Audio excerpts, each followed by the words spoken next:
மனிதனோ மிருகமோ வலிமையானவங்க மட்டுமே தப்பி பிழைச்சு உயிர் வாழ்ந்த காலம் இது. ஒவ்வொரு உயிரினமும் மற்ற உயிரினத்தை உணவாக மட்டுமே பார்த்துட்டு இருந்த காலத்துல முதன்முறையா மனிதனும் விலங்கும் நட்பாக பழக ஆரம்பிச்ச அந்த அற்புதமான தருணத்தை அட்வென்ச்சர் கதையா சொன்ன படத்தை தான் இன்னைக்கு நம்ம பார்க்க போறோம். வணக்கம் தமிழ் உறவுகளே. டைரக்டர் ஆல்பர்ட் ஹியூஸ் இயக்கத்துல 2018 வெளியான ஆல்பான்ற கற்கால மனிதர்கள் காலத்தில் நடந்த ஒரு கதையை தான் இன்னைக்கு நம்ம பார்க்க போறோம். படத்துக்குள்ள போறதுக்கு முன்னாடி நீங்க நம்ம சேனலுக்கு புதுசுனா சப்ஸ்கிரைப் பட்டன் அழுத்திட்டு பக்கத்துல இருக்க பெல் ஐக்கானையும் தட்டி விட்டு வாங்க. வெல்கம் டு டிடி குத்து கொட்டகை. படத்தை ஆரம்பிச்சதுமே 20,000 வருஷத்துக்கு முன்ன தனி குழுவா வாழ்ந்துட்டு இருக்க காங்கின மக்களை தான் காட்டுறாங்க. அந்த குழுவோட தலைவரா முரே இருக்காரு. அன்னைக்கு அந்த குழுவுல இருக்க வாலிப வயசு இளைஞர்களுக்கு ஒரு போட்டி வைக்கிறாரு. ஒரு குறிப்பிட்ட நேரத்துக்குள்ள கல்லிலேயே கூர்மையான ஆயுதம் செய்யறவங்க வெற்றியாளரா அறிவிக்கப்படுவாங்க. போட்டி தொடங்குது. எல்லாரும் கல்ல விலங்கோட எலும்பை பயன்படுத்தி கூர்மையாக்க முயற்சி பண்றாங்க. அந்த குறிப்பிட்ட டைம் முடிஞ்சதும் போட்டியாளர்கள் உருவாக்கின கல் ஆயுதத்தை தலைவர் முரே சோதிச்சு பாக்குறாரு. முதல்ல இருக்கவனோட கல்லை வாங்கி பாக்குறாரு. அது கூர்மையாவே இல்ல. அந்த கல்லை நெருப்புல தூக்கி போட்டுறாரு. அடுத்து ரெண்டாவது இருக்கவன் நல்ல கூர்மையா செஞ்சிருக்கான், அவனை செலக்ட் பண்ணிக்கிறாரு.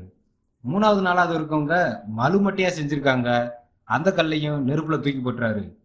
கடைசியா இருக்கவனோட ஆயுதத்தை சோதிச்சு பார்த்துட்டு சந்தோஷப்படுறாரு. அவன் தான் தலைவரோட மகனும் நம்ம படத்தோட ஹீரோவுமான கேலே. தோத்தவங்களை ஓரமா போக சொல்லிட்டு வெற்றி பெற்றவங்களுக்கு பரிசு கொடுக்க தயாராகிறாங்க குழுவில் இருக்க மற்ற பெரியவங்கள்லாம்.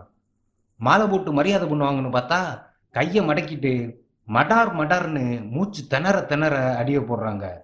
பையன் அடி வாங்குறத பார்க்க முடியாம தலைவர் நைஸா அந்த இடத்த விட்டு நடந்து போக, அவருக்கு முன்னாடி அவரோட ஒய்ஃபு பையன் அடி வாங்குறத பார்த்து கொந்தளிச்சுட்டு இருக்காங்க. இந்தாயா, இதுக்கு மேல என் பையன் மேல ஒரு அடி விழுந்துச்சு, அப்புறம் உனக்கு இருக்குதுன்னு கண்ணுலயே தலைவருக்கு மிரட்டல போட, பதறி போன நம்ம தலைவர் சோறு தாண்டா முக்கியம்னு அடிக்கிறத நிறுத்த சொல்லிடுறாரு. அப்படியே அடி வாங்கிட்டு இருந்த மயன்ட்ட போய் அவனுக்கு ஒரு எலும்பு மாலையை பரிசா கொடுத்து அப்படியே ஐஸ் வச்சிடறாரு தலைவர். அன்னைக்கு நைட்டு போட்டியில ஜெயிச்ச 2 பேருக்கும் குழுல இருக்க ஜண்டா கிளவி ஒண்ணு மந்திரத்தை போட்டு வேட்டைக்கு போற குழுல சேர இவங்க தகுதி ஆயிட்டாங்கன்னு அறிவிக்குது. அடுத்த நாள் காலையில அந்த குழுல இருக்க பெரியவங்க எல்லாரும் அந்த வருஷத்துக்கான உணவை சேகரிக்க நீண்ட தூர பயணத்துக்கு கிளம்புறாங்க. அந்த குழுல இருக்க பெண்கள் எல்லாம் பிரியா விட கொடுத்து அனுப்புறாங்க. முதல் நாள் இரவு ஒரு இடத்துல நெருப்பு உண்டாக்கி தங்குறாங்க. குழுவோட தலைவர் முரே மரக்குச்சியை பயன்படுத்தி நெருப்பு உண்டாக்க நம்ம ஹீரோக்கு கத்து கொடுக்குறாரு. ஹீரோவும் குச்சியை வாங்கி மத்து கடைஞ்சு பார்த்துட்டு மற்றவங்களை எல்லாத்தையும் டயர்ட் ஆக்கிடுறாரு. நெருப்பே வரல. நீ அதுக்கு சரிப்பட்ட வர மாட்டேன்னு குச்சியை வாங்கி வச்சுக்கிறாரு முரே. அடுத்த நாள் காலையில மறுபடியும் பயணத்தை தொடர்றாங்க. இவங்க பாதை மாதிரி போயிடக்கூடாதுன்னு இவங்களோட முன்னோர்கள் நட்டு வச்ச மைல்கல் ஃபுல்லா அங்க இருக்கு. அந்த நேரம் இன்னொரு இனக்குழுவும் வேட்டைக்கு அங்க வந்து சேர்ந்துடுறாங்க. அந்த குழுவோட தலைவனும் நம்ம முரேவும் பாலிய நண்பர்கள் போல. நம்ம ஹீரோவை அவனோட நண்பருக்கு அறிமுகப்படுத்தி வைக்கிறாரு. 2 குழுவும் இப்போ ஒன்னா சேர்ந்து வேட்டைக்கு கிளம்புறாங்க. எங்கே தாண்டா போறீங்கன்ற மாதிரி போயிட்டே இருக்காங்க. இடையில இடையில இந்த 2 கிலோமீட்டர் மைல்கள் வேற. வருங்கால சந்ததிக்காக முன்னோர்கள் பொறுமையா உட்காந்து உயரமா அடுக்கி வச்சிருப்பாங்க போல. அன்னைக்கு நைட்டு ஒரு காட்டு பண்ணிய ஈட்டியை வச்சு குத்தி வேட்டையாடுறாங்க. முரே கல்லு கத்திய ஹீரோட்ட கொடுத்து பண்ணியை கொல்ல சொல்றாரு. ஹீரோ ட்ரை பண்ணி பார்த்துட்டு என்னால முடியாதுன்னு சொல்லவும் முரே கத்தியை வாங்கி பண்ணியை கொன்னுட்டு ஹீரோவை பார்த்து பலம் இல்லாதவன் இந்த காட்டுல வாழவே முடியாதுன்னு சொல்லிட்டு அங்கிருந்து போயிடுறாரு. அன்னைக்கு நைட்டு அங்கேயே தங்கி அந்த பன்னிக்கறியை சுட்டு சாப்பிட்டுட்டு இருக்காங்க. அப்ப இந்த கறி வாசனைக்கு மலைச்சிங்க ஒண்ணு அவங்களுக்கு பக்கத்துல போகுது. அதை பார்த்துட்டு எல்லாரும் ஈட்டி எடுத்துட்டு தயாரா இருக்காங்க. சிங்கத்தையே காணோம். சரி போயிருக்குன்னு உட்கார போறாங்க. அந்த நேரம் பார்த்து இந்த வந்துட்டேன் அப்படின்னு அசந்த நேரமா பார்த்து ஒருத்தனை அள்ளிட்டு போயிருது. ஜஸ்ட் மிஸ்ரா மகனேன்னு முரே ஹீரோவை பார்க்க அவனோட அண்டர்வேர் நனைஞ்சு 5 நிமிஷம் ஆச்சுன்னு தெரிஞ்சதும் அங்கிருந்து போயிடுறாரு முரே. அடுத்த நாள் காலையில இறந்தவனுக்கு ஒரு நடுகளை நட்டுட்டு அங்கிருந்து கிளம்பிடுறாங்க. காடு மலை ஆறுன்னு கடந்து போயிட்டே இருக்காங்க. ஆனா அவங்க வேட்டையாடக்கூடிய இடம் மட்டும் இன்னும் வந்தபாடு இல்லை. அன்னைக்கு நைட்டு ஒரு குகையில தங்குறாங்க. அங்க இவங்க வர பாதை ஞாபகம் வச்சுக்கிறக்காண்டி கையோட உள் பக்கத்துல பகல் நேர அடையாளமான மயில்கள் படத்தையும் வெளிப்பக்கத்துல இரவு நேர அடையாளமான நட்சத்திரத்தையும் ஹீரோவோட கையில பச்சை குத்தி விடுறாங்க. அடுத்த நாள் காலையில அங்க இருக்க எறும்பு மட்டு சாணிய இன்னொரு இனக்குழு தலைமை பார்த்துட்டு முரேட்ட சொல்றான். அதை முரே கையில எடுத்து மோந்து பார்த்துட்டு நல்ல வேளை அதை மிதிக்கலன்னு நினைச்சிட்டு எல்லாரையும் வேட்டைக்கு தயாராக சொல்றேன். மனித வாடை தெரியாம இருக்க எல்லாரும் சகதி அள்ளி அவங்க முகத்திலையும் மேலையும் பூசிக்கிறாங்க. அப்படியே அங்க இருந்து தவந்துட்டு மாட்டு மந்தை இருக்க இடத்த நோக்கி போறாங்க. எல்லாம் சாதா மாடா இருக்குன்னு பார்த்தா ஃபுல்லா பாகுபலி மாடா நிக்குது. முரே ஹீரோவை பாக்குறாரு. அப்ப நனைஞ்ச டவுசரே இன்னும் காயலைன்ற மாதிரி அவங்க அப்பாவை பாக்குறான் நம்ம ஹீரோ. ஹீரோவோட அப்பா மாட்டை தாக்க சொல்லி சொன்னதும் எல்லாரும் ஒன்னா மாட்டை நோக்கி ஈட்டியை தூக்கிட்டு ஓடுறாங்க. மாடு பயந்து ஓடுன்னு பார்த்தா அது இவங்களை நோக்கி வெறி கொண்டு ஓடியாருது. இவங்களும் கத்திக்கிட்டே மாடை நோக்கி ஓடுறாங்க. ரெண்டு டீமும் நேருக்கு நேரம் மோதி கொம்பு உடையதா இல்ல மண்டை உடையதான்னு நம்ம யோசிக்கிற நேரத்துல நம்ம ஹீரோவோட டீமு கையில இருக்க ஈட்டிய மாட்டை நோக்கி எரிஞ்சு ஒரு தடுப்பை உருவாக்கி மாட்டை டேக் டைவர்ஷன் பண்ணி விட்டுறாங்க. மாடு எல்லாம் வந்த தசை பக்கமே திரும்பி ஓடி பள்ளத்தாக்குல விழுந்து மர்க்கை ஆகுது. எல்லா மாட்டுக்கும் சோழி முடிஞ்சிருச்சுன்னு நினைக்கும் போது அந்த கூட்டத்தோட தலைமை மாடு வெறி கொண்டு இவங்க பக்கம் திரும்பி முட்டை வருது.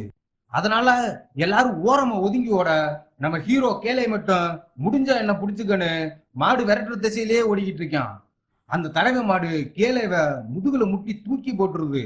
அதோட போயிருன்னு பார்த்தா மறுபடியும் திரும்பி வந்து நம்ம கேளையோட சட்டையில கொம்ப சொருவி பள்ளத்தாக்கு நோக்கி தூக்கிட்டு வேகமா போகுது. இத பார்த்து நம்ம ஹீரோவோட அப்பா பதறி போய் ஈட்டி எடுத்து அந்த மாட்டு மேல வீச குத்துப்பட்ட ஈட்டியோட இன்னைக்கு இவன் ஜோலியை முடிக்காம விட மாட்டேன்னு பள்ளத்தாக்குல கேளைய தூக்கி வீசி எறியுது. கீழே விழுந்த கேளை ஒரு பாறையோட விளிம்பு பிடிச்சு தொங்கிட்டு இருக்கான். உடனே பதறி போன எல்லாரும் அந்த பள்ளத்தாக்கு நோக்கி ஓடி வந்து பாக்குறாங்க. அப்ப கேளை பிடிச்சிருந்த பாறை உடைஞ்சு கீழே இருக்க பாறையில மோதி பள்ளத்தாக்கு இடையில இருக்க ஒரு சின்ன திண்டுல போய் விழுந்துடுறான். அதோட பேச்சு மூச்சு இல்லாம மயங்கிடுறான் கேளு. இத பார்த்த கேளையோட அப்பா பள்ளத்தாக்குல இறங்கி கேளைய காப்பாத்த பாக்குறாரு. கூட இருக்கவங்க எல்லாம் அவனை தடுத்து நிறுத்திடுறாங்க. அவன் செத்து 5 நிமிஷம் ஆச்சு, நீயும் போய் சேர்ந்துடாதேன்னு. இந்த இழப்ப அவரால் தாங்கவே முடியல. அவர் மட்டும் பள்ளத்தாக்கு மேல இருந்துட்டு மகன் பேர சொல்லி கட்டி அவனை எழுப்ப ட்ரை பண்ணிட்டே இருக்காரு. மத்தவங்க எல்லாம் வந்த வேலையை பார்ப்போம்னு பள்ளத்தாக்கு கீழே வந்து அங்கே செத்து கிடக்கிற மாட்டையெல்லாம் கிராமத்துக்கு கொண்டு போக வெட்டி கறி எடுத்து வச்சுக்கிட்டு இருக்காங்க. பக்கத்து குழுவோட தலைவன் அவங்களுக்கு தேவையான கறி எடுத்துட்டு உங்க தலைவனை பத்திரமா கூட்டிட்டு கிளம்புங்கன்னு சொல்லிட்டு அவன் கிளம்பி போயிடுறான். அப்படியே பொழுது சாயுது. நம்ம ஹீரோவோட அப்பா அந்த இடத்த விட்டு நகரவே இல்ல. கேளை பேரை சொல்லி கத்திட்டே இருக்காரு. அவரால் அந்த இழப்ப கொஞ்சம் கூட தாங்கவே முடியல. மத்தவங்க அவரை சமாதானப்படுத்தி ஏதோ தேத்துறாங்க. அடுத்த நாள் காலையில கேளைக்கு ஒரு நடுகல்ல நட்டுட்டு உடஞ்சு அழுகுறாரு முர்ரே. அவரை சாந்தப்படுத்தி கிராமத்துக்கு கூட்டிட்டு போறாங்க மத்த எல்லாரும். இங்க கேளு ஒரு நாள் ஃபுல்லா அந்த பாறையிலேயே படுத்து கிடக்கான். ஒரு பொணந்து நீ கழுவு ஒண்ணு நல்ல விருந்து கிடைச்சிருக்குன்னு கேளை மேல உக்காந்து வாயிலேயே ஒரு கொத்த போட மயக்கம் தெளிஞ்சு கண்ணை முடிக்கிறான் கேளு. அப்படியே அந்த கழுவை பிடிச்சு கதையை முடிச்சு பள்ளத்தாக்குல தூக்கி எறிகிறான் கேளு. எங்க தாண்டா இருக்கமுன்னு பார்த்தா கீழே பெரிய பள்ளம், மேல செங்குத்து பாறை. யோ நைனா இருக்கியான்னு கத்தி கூப்பிட்டு பாக்குறேன். அவரு கல்லறையை கட்டிட்டு கடந்து போயிட்டாருன்னு தெரியாம. சரி கீழே இறங்கும்னு ட்ரை பண்ணி அந்தரத்திலே தொங்கிக்கிட்டு இருக்கான். கீழையும் இறங்க முடியாம மேலையும் போக முடியாம அப்படியே அந்தரத்துல தொங்கிட்டு இருக்கும்போது சாமியா பார்த்து நல்ல மழையை பெய்ய வச்சு பள்ளத்தாக்கு ஃபுல்லா திடீர் வெள்ள வர வச்சிருது. இதாண்டா சான்ஸ், குதிச்சுடுறா கைப்பிள்ளைன்னு தண்ணியில குதிச்சு தப்பிக்கிறான் ஹீரோ. அடுத்த நாள் காலையில வெள்ளம் ஏதோ ஒரு பக்கம் கரை சேர்த்து விட்டுருது. அவனால காலை அசைக்கவே முடியல. என்னடான்னு தோல் செருப்பை கழட்டி பார்த்தா கால் எலும்பு உடஞ்சு ஆமக்குட்டி மாதிரி வீங்கி போயிருக்கு. இதுக்கு மேல தாமதிக்க கூடாதுன்னு முரட்டு வைத்தியத்துக்கு தயாராகிறான். 2 கல்லுக்கு இடையில காலை விட்டு உடஞ்ச எலும்ப நேராக்குறான். அப்படியே ஒரு கட்டை ஒண்ணு போட்டுட்டு கஷ்டப்பட்டு பள்ளத்தாக்கு மேல வந்து பார்த்தா தோற்றம் மறைவு அப்படின்னு போர்டு மட்டும் போடாம கல்லறையவே கட்டி விட்டு போயிருக்காரு அவங்க அப்பான்னு தெரிஞ்சவனே. அந்த கல்லை மிதிச்சு தள்ளி விட்டுட்டு அங்கிருந்து கோவத்தோட கிளம்புறான் கேளே. அப்படியே அவன் கிராமத்தை தேடி போற வழியில மழை தண்ணியையும் அதுல இருக்க மண்புழுவையும் சாப்பிட்டு பசியை போக்கிக்கிறான். சரி பிரேக்ஃபாஸ்ட முடிச்சிட்டோம், கொஞ்சம் ரெஸ்ட் எடுப்போம்னு நினைக்கும் போது நாங்க இன்னும் பிரேக்ஃபாஸ்ட் முடிக்கலன்னு ஓனாய் கூட்டம் நம்ம ஹீரோ முன்னாடி வந்து நிக்குது. அந்த ஓனாய் எல்லாம் நம்ம ஹீரோவை தாக்க வர வேகமா ஓடி போய் பக்கத்துல இருக்க ஒரு பட்டு போன மரத்துல ஏற ட்ரை பண்றாரு. அந்த கூட்டத்தோட தலைமை ஓனாய் வேகமா தாவி போய் ஹீரோவோட காலை கப்பி பிடிச்சிருது. தப்பிக்க வழி இல்லாம இருக்கவும் தான் வச்சிருந்த கத்தி எடுத்து ஓனாயை குத்தவும் கேளவோட காலை விட்டுட்டு அந்த பக்கம் போய் ஒரு சாட்சி படுத்துருது அந்த ஓனாய். அந்த நேரத்துல ஹீரோவும் மரத்து உச்சிக்கு போயிட்டு சேஃப் ஆயிடுறான். பிரேக்ஃபாஸ்டுக்கு வந்த ஓனாய் எல்லாம் நைட் டின்னர் டைம் ஆகியும் போகாம மரத்துக்கு கீழே ஊழையிட்டுட்டு கேளைக்கு சங்கூத காத்துட்டு இருக்குங்க. அப்படியே பொழுது விடியுது. கேளை மரத்துல இருக்க ஒரு கம்பெடுத்து கத்தி அதுல கட்டி ஈட்டி மாதிரி செஞ்சுட்டு மரத்தை விட்டு கீழே வரான். கீழே காயம்பட்ட ஓனாய் மட்டும் படுத்து கிடக்கு. சரி, ஈட்டியை சொருவி சோழியை முடிச்சிடலான்னு கிட்ட போறான். ஆனா அவனுக்கு கொல்ல மனசே வரல. அப்படியே விட்டுட்டு போகவும் மனசு வரல. அதோட வாய ஒரு கயிறை வச்சு கட்டிட்டு அதையும் தூக்கிட்டு அங்கிருந்து கிளம்புறான். அன்னைக்கு இருட்டிருது. பாதுகாப்பாக தங்க ஒரு உயரமான மலை கோயிக்கு ஓனாயை தூக்கிட்டு போறான். அங்க நெருப்பு உண்டாக்க ட்ரை பண்றான். வழக்கம் போல சத்தம் தான் வருது, நெருப்பு வரல. அடுத்த நாள் காலையில குகைக்கு வெளியில இருக்க சில மூலிகை செடிகளை பறிச்சுட்டு வந்து அரைச்சு தன்னோட கால் வீக்கத்துக்கு மருந்தா போடுறான். அந்த நேரம் ஓனாய் வாயில கட்டியிருந்த கயிறை அவுத்துருது. ஹீரோ குகைக்கு வெளியே போய் ஒரு முயலை பிடிச்சிட்டு வந்து மறுபடியும் நெருப்பு உண்டாக்க ட்ரை பண்றான். அந்த கேப்பை பயன்படுத்தி ஓனாய் முயலை தூக்க பாக்குது. ஓனாய்க்கு ஒரு அடியை போட்டு நான் தர வரைக்கும் காத்துட்டு இருக்கணும்னு சொல்றான். அதுவும் ஹீரோ சொல்றதை கேட்டுட்டு அமைதியா இருந்துருது. ஹீரோ ஒரு வழியா நெருப்பு உண்டாக்கிடுறான். அந்த நெருப்புல முயலை சுட்டு அதுல கொஞ்சம் கறி அவன் சாப்பிட்டுட்டு ஓனாய்க்கும் கொடுக்குறான். ஓனாயும் சாப்பிடுது. அவங்க சாப்பிட்டு முடிச்சதும் கையில இருக்க நட்சத்திர அடையாளங்களை வானத்துல இருக்க நட்சத்திரத்தோட வச்சு பார்த்து வீடு எந்த திசையில இருக்குன்னு தெரிஞ்சுக்கிறான் நம்ம ஹீரோ. அடுத்த நாள் காலையில நட்சத்திரம் காட்டின திசையில கிளம்ப ஆரம்பிக்கிறான். ஓனாயும் அவன் பின்னாடியே நாய்க்குட்டி மாதிரி வருது. ஓனாய் அது இனத்தோட போய் சேர சொல்லி விரட்டுறான். ஆனா அது போகாம ஹீரோ பின்னாடியே வருது. அப்படியே ரெண்டு பேரும் போயிட்டு இருக்கும்போது 3 பன்னி மேய்றத ஓனாய் பாத்துருது. அதை பிடிக்க ட்ரை பண்ணுது. அந்த பன்னி ஹீரோ பக்கம் நேரா ஒடியாருது. ஹீரோ ஈட்டியை வச்சு அதை குத்தாம பயந்துட்டு கீழே விழுந்துடுறான். 23ஆம் புலிகேசிய கரடி கரைத்து போச்சுன்னா உன்னைய பன்னி கரைத்து போட்டு போகுதேன்னு ஓனாய் ஹீரோவை பாக்குது. அப்படியே போற வழியில ஒரு முயலை ஓனாய் வேட்டையாடி கொடுக்குது. அதை சாப்பிட்டுட்டு அன்னைக்கு நைட்டு அங்கேயே தூங்கிடுறாங்க. ஹீரோவும் ஓனாயும் நல்ல நண்பர்களா மாற ஆரம்பிச்சிட்டாங்க. அடுத்த நாள் காலையில ரெண்டு பேரும் ஒரு அருவியில குளிச்சு ஜாலியா இருக்காங்க.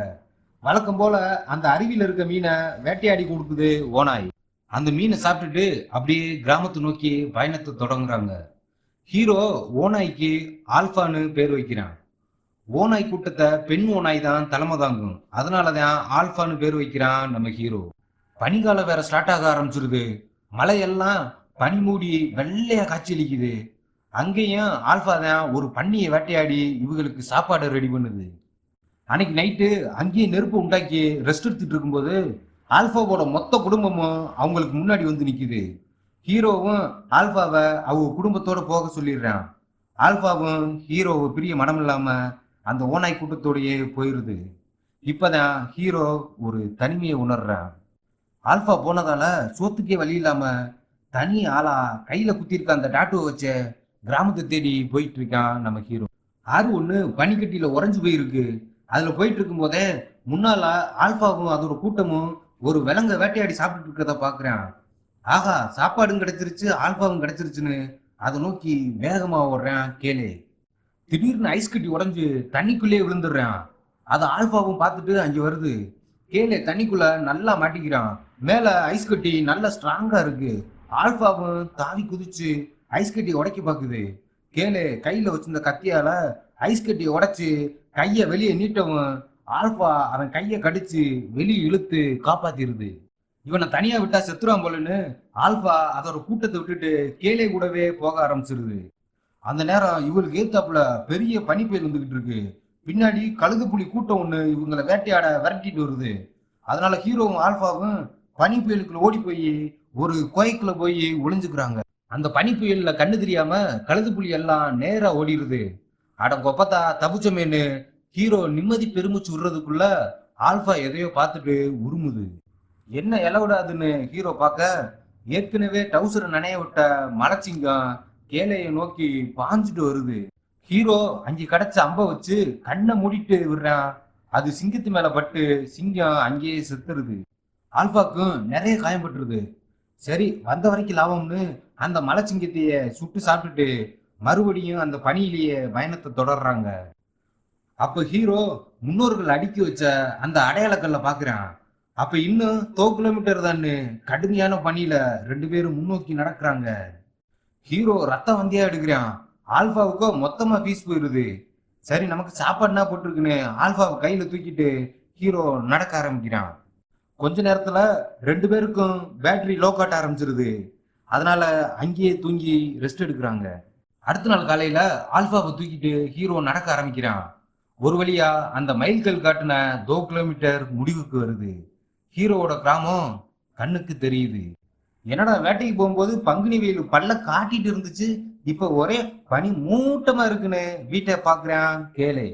அப்படியே தட்டு தடுமாறி ஆல்பாவோட ஹீரோ உள்ள வர்றதை பார்த்த முறை அதிர்ச்சியும் மகிழ்ச்சியும் கலந்து மிரண்டு போயிடுறாரு. அப்படியே ஹீரோவை கட்டி பிடிச்சு ஆனந்த கண்ணீர் விடுறாங்க. ஹீரோ ஆல்பாவை காட்டி காப்பாத்த சொல்லிட்டு அப்படியே மயங்கிடுறான். கொஞ்ச நேரம் கழிச்சு ஹீரோ கண்முழிச்சு பார்த்தா ஆல்பா குட்டி போட்டிருக்கு. ஆல்பாவும் நல்லா இருக்கு. ஹீரோவும் ஆல்பாவும் சிறந்த நண்பர்களா தங்கள் வாழ்க்கையை தொடர்றாங்க.